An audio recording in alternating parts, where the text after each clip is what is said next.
देखो, एक तो होते हैं मुंगेरी लाल के हसीन सपने, जिसको दिखाने में और देखने में दोनों में मज़ा आता है। और एक होती है हकीकत, जिसको दिखाने और देखने की क्षमता अपने आप में डेवलप करनी पड़ती है। ये क्षमता डेवलप करना इसलिए ज़रूरी है क्योंकि हमारा दिमाग कभी भी हमारे शॉर्टकमिंग्स को हमारे सामने आने ही नहीं देता है।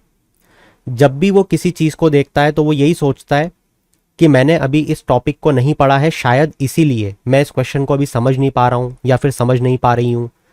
जब मैं एग्जाम में बैठूंगी तो मैं इसे बहुत अच्छे से लिखूंगी, कुछ ऐसी बातें।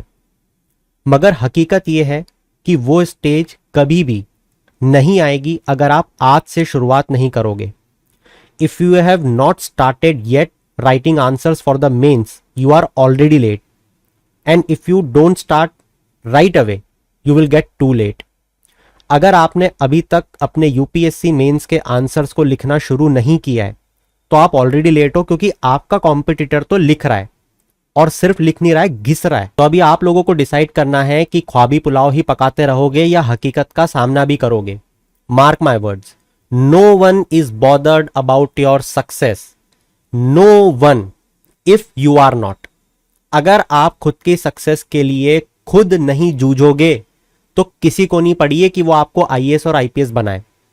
और ये चीज मैं हर बार अपने स्टूडेंट्स को इसलिए बताता हूं ताकि वो ये गलती न करें। ये देखो, ये आपके बीच के ही स्टूडेंट्स हैं, आपके ही कॉम्पिटिटर्स हैं जो ये मेहनत कर रहे हैं सिंस पास्ट 3 to 4 मंथ कि उनको 2025 में कैसे भी करके साम दाम दंड भेद एग्जाम को क्लियर करना है। जिस दिन ये इच्छा शक्ति आपके मन में डेवलप हो गई, उस दिन आप खुद ही पेन और पेपर लेके बैठ जाओगे। तो ये मैसेज या ये वीडियो मेरे उन सारे स्टूडेंट्स के लिए एक बहुत स्ट्रांग मैसेज है। तो देखो, जैसा कि आप लोग जानते हो 2024 के प्री और मेंस के पेपर अब आपके सामने आ चुके हैं, ठीक है। Be practical. अगर आप ये चीज नहीं करोगे तो mark my words, no one can make you sit on that holy chair. अब यहां पे 2024 प्री और मेंस के पेपर को एक एस्पिरेंट को खुद से बैठ के रियलाइज करना पड़ेगा कि वो कहां पे स्टैंड कर रहा है। आप प्री और मेंस के पेपर को एनालाइज करो। आपने बहुत से तमाम वीडियो देखे होंगे, मैंने भी बहुत सारे बनाए कि देखो यहां से ऐसे पढ़ना, देखो वहां से वैसे पढ़ना, मैंने इस चीज को ऐसे पढ़ाया है, इस चीज को ऐसे कवर करना। Nothing will help you, nothing. कोई वीडियो मदद नहीं करेगा, कोई नोट्स मदद नहीं करेंगे। मदद करेगी तो सिर्फ और सिर्फ आपकी खुद की बुद्धि। अपनी खुद की बुद्धि से यह सोचने की कोशिश करो कि मैं आज किस स्टेज पे खड़ा हूं या खड़ी हूं।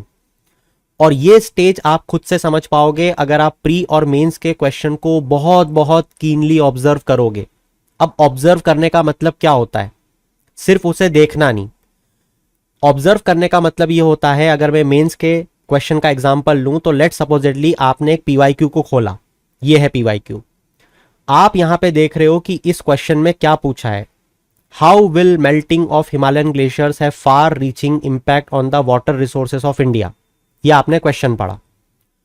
अब इस क्वेश्चन को आप 2 मिनट तक एनालाइज करके ये समझो कि इस क्वेश्चन में क्या पूछा गया है, क्या मैं उसको समझने में सक्षम हूं।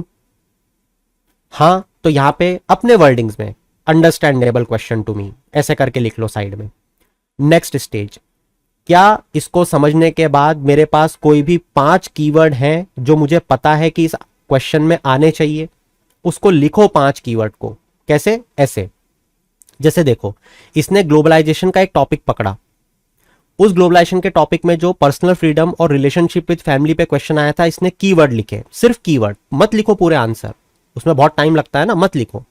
सिर्फ कीवर्ड लिखो कि ये कीवर्ड क्या सही है जो मैं सोच रहा हूं।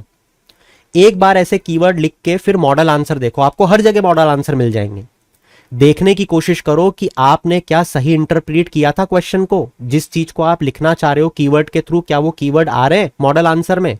नहीं आ रहे तो आपका थॉट गलत कैसे हुआ?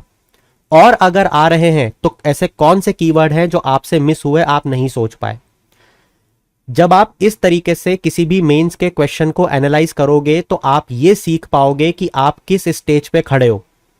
या तो आपको 20 क्वेश्चन देख के ये समझ में आ जाएगा कि मैं मेजॉरिटी ऑफ द क्वेश्चंस को तो समझ ही नहीं पा रहा हूं, या आपको ये समझ में आएगा कि मैं मेजॉरिटी ऑफ द क्वेश्चंस को समझ तो लेता हूं मगर मेरे पास कोई कीवर्ड ही नहीं है, मुझे पता ही नहीं कि उस क्वेश्चन में लिखना क्या है। इसका मतलब मेरे पास कंटेंट की कमी है, तो मुझे और पढ़ना पड़ेगा। अगर आप लिख भी लेते हो मगर आपके कीवर्ड बहुत ज्यादा स्ट्रांग नहीं है, या I should say content driven या क्वेश्चन ड्रिवन नहीं है, जो कीवर्ड आना चाहिए आपके आंसर में, तो आपको ये समझ में आएगा कि मेरे आंसर्स में डेप्थ नहीं आ रही है। मैं बहुत ऊपर ऊपर से आंसर्स को लिख रहा हूं कि ग्लोबलाइजेशन पूछ लिया, फ्रीडम, पर्सनल, आर्टिकल 21 कुछ भी चिपका रहा हूं, उसमें कोई डेप्थ ही नहीं है। तो मुझे डेप्थ क्रिएट करनी पड़ेगी, उसके लिए मुझे टॉपर्स के आंसर्स पढ़ने पड़ेंगे कि वो कैसे डेप्थ को लेके आते हैं अपने आंसर्स में।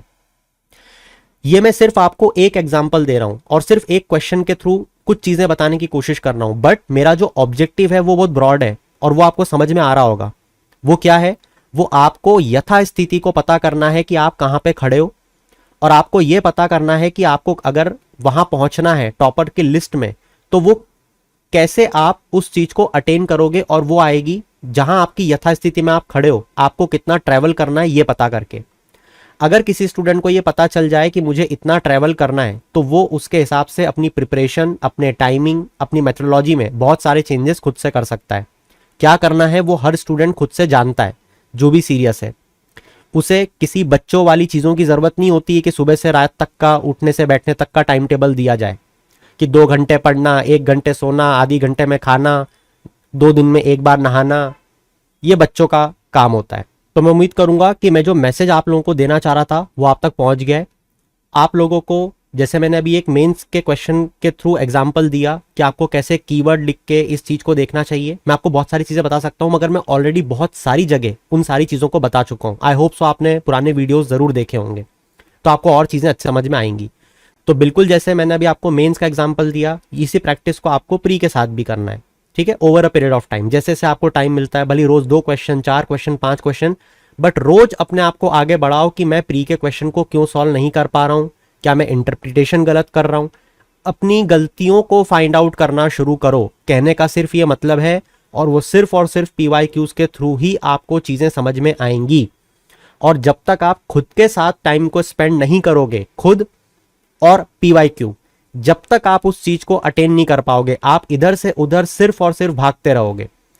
तो हकीकत का सामना करो। नई चीज बन रही है तो भी रैशनैलिटी से अपने दिमाग को ये समझाओ, क्योंकि वो नहीं समझने देगा। कोई भी दिमाग अपनी गलतियों को एक्सेप्ट करने में असक्षम होता है।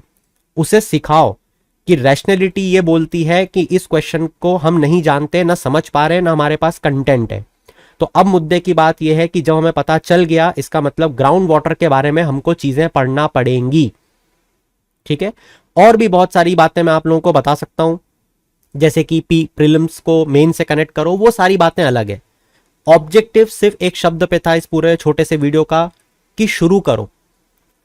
शुरू जब तक नहीं करोगे तो आगे नहीं बढ़ोगे, और अगर आगे ही नहीं बढ़ना शुरू करोगे तो आखिरी अंजाम तक कैसे पहुंचोगे, ठीक है। आई होप सो कि मैं इस वीडियो के मैसेज से जो चीज आपको डिलीवर करना चाह रहा था आपको समझ में आ गई होगी।